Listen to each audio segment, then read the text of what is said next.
welcome back to my channel. Today I sort of just wanted to go through general ideas for my reading in 2022. I'm not a goals person, I'm not a resolutions kind of person. That's just never been part of my personality. I can't really create TBRs or because I don't like to stick to anything. I don't like having a dictated schedule around me in terms of reading. So I really like to sort of just go with the flow and see what happens.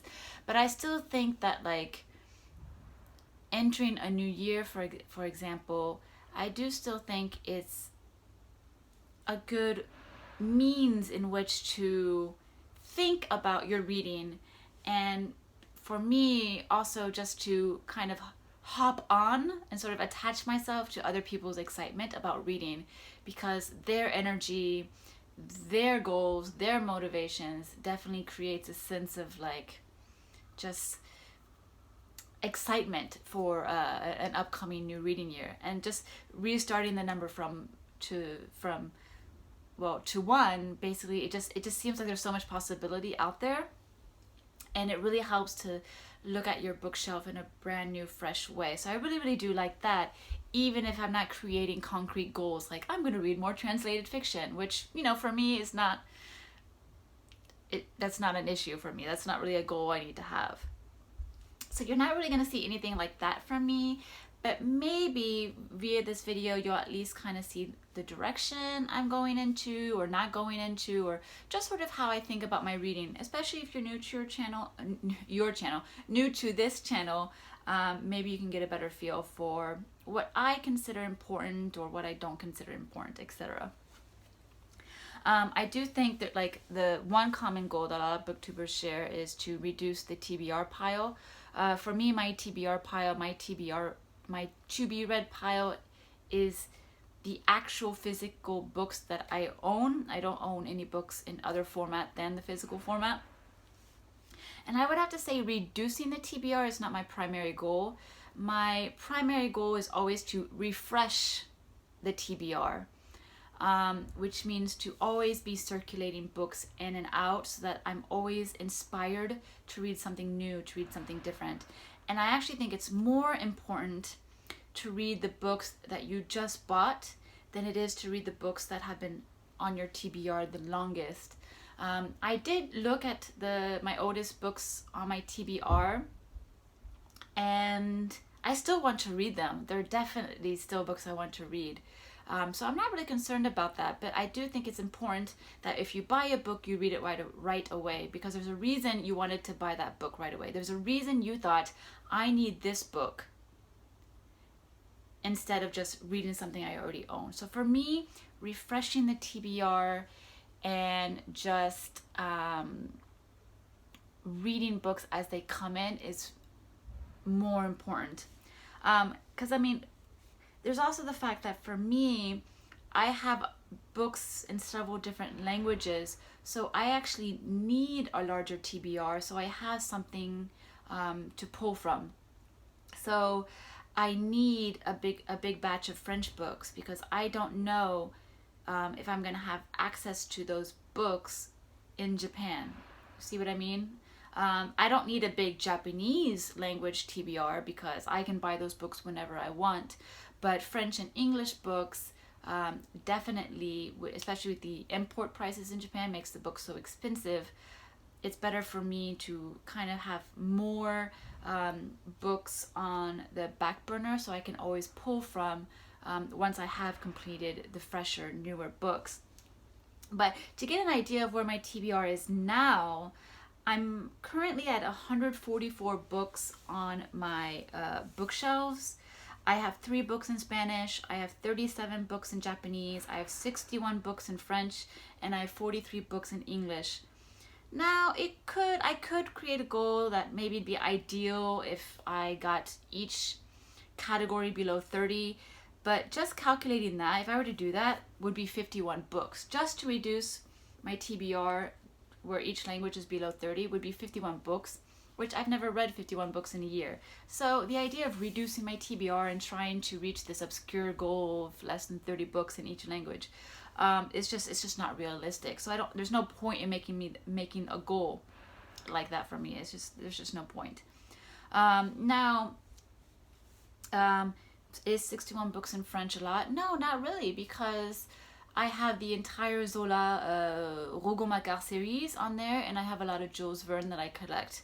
And I had never ever had the intention of reading those back to back, and making sure I get through the whole backlist at once. For me, I just want those books available in the editions that I enjoy and like, so that when I do.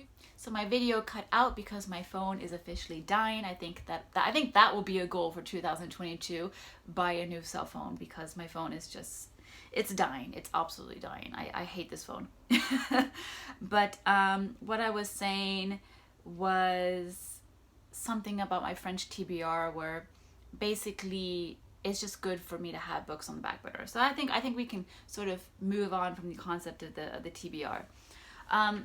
Especially because I think what's more important than the TBR I have from actual novels is my manga TBR. This is from here up. Is of my manga, and then I have manga on the other shelf in the other room. And I also have manga still left unread back in the US when I moved to Japan, and I hadn't finished the series that I was reading at the time. But the manga has definitely been less of a priority for me over the years, because I've gotten very much hooked on reading novels. And I still have a huge love for manga, and I still have a huge passion for it, and I bought the books for the reason, so I still want to read them. So if I were to like sort of work on reducing my TBR, it would actually be the manga. Right now I have 412 individual volumes of manga that I haven't read. That is actually going to go up to 435 very soon, because my coworker is going to give me Kimetsu no Yaiba, which is Demon Slayer. He plans on giving that to me. So immediately my TBR is going to go up just from that. Other than that, I haven't really been buying any manga, except for continuation of series that I've actually been good about keeping up with. So I don't know, if I were to create a goal out of my manga TBR, it would be to an either or. So the easiest goal would be to get to 400 volumes of manga read. So far in my Japanese reading career, I've read 345 volumes of manga, which isn't actually that much considering how long my Japanese reading career is.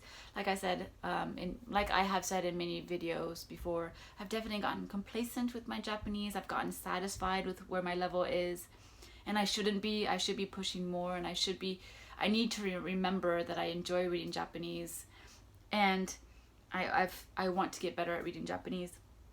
So I'm at 345 individual volumes of manga read. It would be fun to get that to 400. I mean, that would mean reading 55 volumes of manga this year. That's very doable. That's basically where I'm at anyway. But so I think that would be really fun. A bigger goal would be to drop the TBR down to 350. So like I said, it's at 412 now. It's going to be 435 very soon. And if I drop that to 350, at least I'd be back in the 300 range, which is a lot more doable. But that would involve reading 85 volumes of manga in a year, which isn't impossible, but is something it could be fun. I'm just saying it could be fun if I did that. But, you know, it's not. If I'm at 76 manga in November next year, I'm not going to be like, oh, I need to read 85 books. No, I'll be very happy with whatever I read. Now, there is one thing I think would be fun. So like I said, for me, this isn't about creating goals. It's just about having fun and sort of getting inspired by other people. And Tristan from Tristan and the Classics released a list of 12 classics he plans on reading in the year of 2022. And I thought it was a fun list because I actually have a lot of the books that he listed. And he is so wonderfully, I mean, he puts such energy into his videos. He's so verbose and fun and cheerful and enthusiastic. I absolutely love watching his videos. And I think it would be fun to at least have one or two books that we read be shared. I think that'd be really fantastic, so I can compare my thoughts to his. Because up to now, all the books that I have read, that he's also read, I read them so long ago that I don't always remember all the details, so it's hard to sort of relate, and I want to be able to relate more. So the list of books that I own that he plans on reading in the year of 2022 is Le Père Goriot, so Ode Goriot by Balzac, The Brothers Karamazov by Dostoevsky, Jude the Obscure by Thomas Hardy, Dom Casmurro by Machado de Assis, The Radetzky March by Joseph Roth, East of Eden by Steinbeck, Silence by Shusaku Endo, and Love in the Time of Cholera by Garcia Marquez. And I own all those books, but I think 3 of them are back in the US. I don't have access to them. But I have Le Père Goriot, the Ode Goriot by Balzac. I have the Steinbeck. I just recently purchased Don Casmurro because I absolutely loved reading the posthumous memoirs of Bras Cubas, which I read last year and absolutely adored. So I definitely, I bought this one because I want to read this author again immediately. I also have Silence by Shusaku Endo. Oh, look, my nail polish kind of matches. How fun. Random. But yeah, Silence by Shusaku Endo. And then I have The Brothers Karamazov by Dostoevsky. Realistically, I could see myself reading these 3 this year. Realistically, I could see myself reading these 3. Le Père Goriot, I've actually only have like 60 pages left because I read it once. Check out how old this book. It's an old French book. It's so old. It's gonna fall apart after I read it, I'm pretty sure. But I don't even know what edition this is. Let's find out. Should be fun. 1931 about, I think it seems. So 1930s edition. But anyway, I realistically see myself reading this year, which would be really fun to sort of share with him. The Dostoevsky I've tried reading before, and I got to page 150. Dostoevsky and I are not really buddies. So this is a book I almost actually feel that if I don't read it this year, I'll just give it away because I'm kind of tired of Dostoevsky. I've read Crime and Punishment was good. I read The Idiot, which I like better. But this one I just wasn't really getting along with. So less realistic. And then East of Eden, I don't know. We'll see. If I feel like reading Steinbeck this year, then this would be really good. But I'll have to see what comes up. But I really love the idea of reading some books so I can share that experience with him. And then if the idea, as I mentioned, reading the oldest books on my TBR is not exactly a priority as much as it is reading new books, but if I did, that would be covered by these 2. These are some of the oldest, as well as Silence and Père Goriot. So I mean, if I read these books, it'd actually be great because I'd be completing a goal that I had no intention of completing to begin with. So that's always fun. Now, I do say I don't have actually any goals, but I kind of lied because I have one. And the reason I have one is because I created this goal with a friend of mine. So in December, we decided to read a book in Japanese together, just to do a little buddy read. And it went so well and it was so much fun that I asked her if she didn't want to do the same, continue this year and read one Japanese language book together for every month of the year. And she agreed. She loved the idea. So we've already chose our January and February read. Our January read is Tsume Tome. This means eyes and nails, or actually nails and eyes. And this was an Akutagawa Prize winner. It's not been translated into English. And I've already started this, but this is our January read. And I love the idea of doing this project with her. And I really hope we're able to manage one book a month, because that'd be fantastic, because that would be 12 books in Japanese, which is better than I've been doing all these past years. So, and yeah, I'm still, if anything, this is pretty much one of the only goals I have this year, and it's the only one I'm I would actually be keen on completing and not giving up on.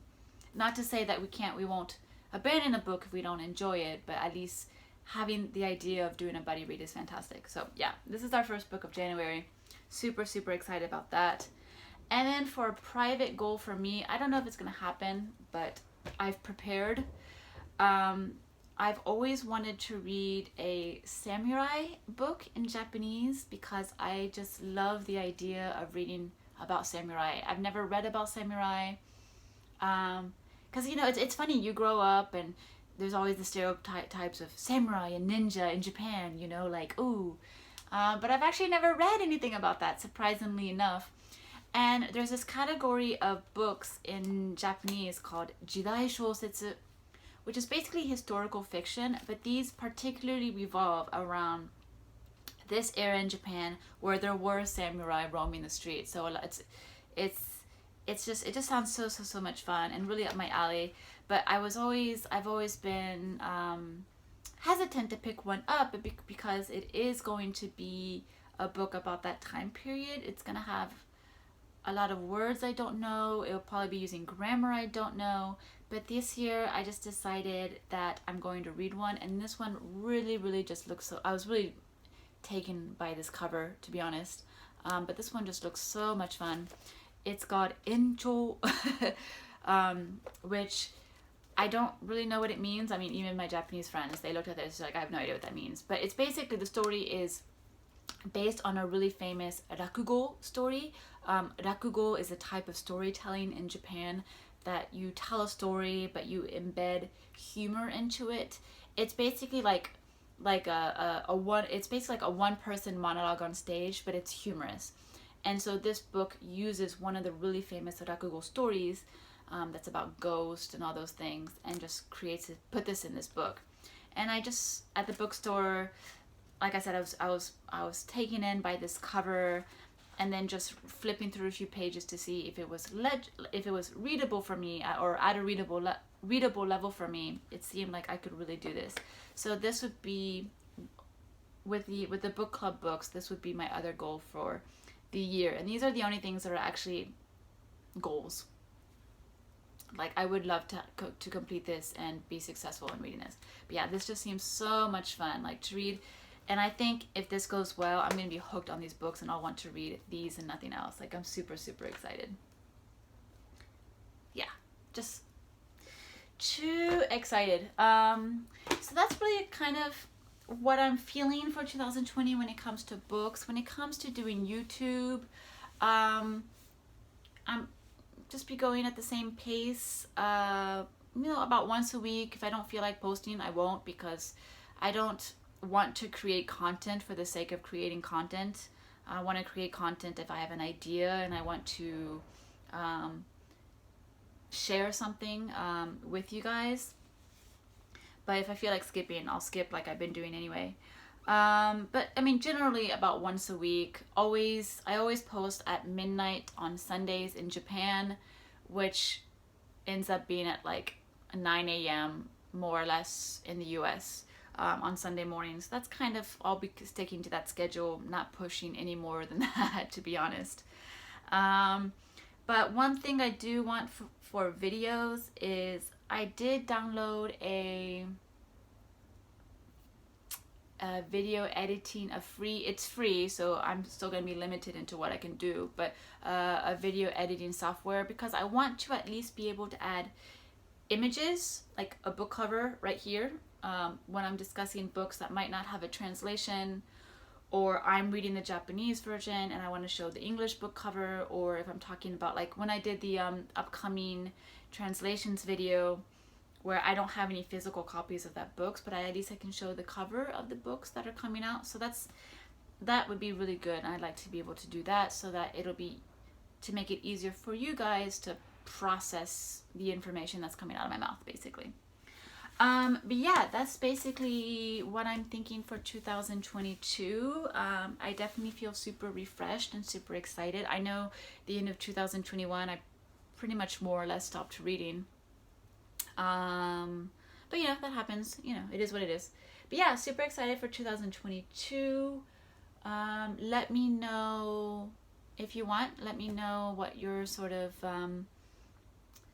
what you're seeing your reading year to be like, and yeah, just share whatever you want, and I'll comment.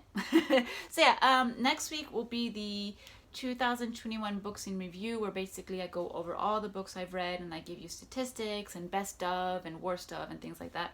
So I'll be doing that next week, so definitely come back for that. And then after that, we can start doing 2022 stuff. So yeah, thank you so much for watching, and I will see you again in my next video. Bye.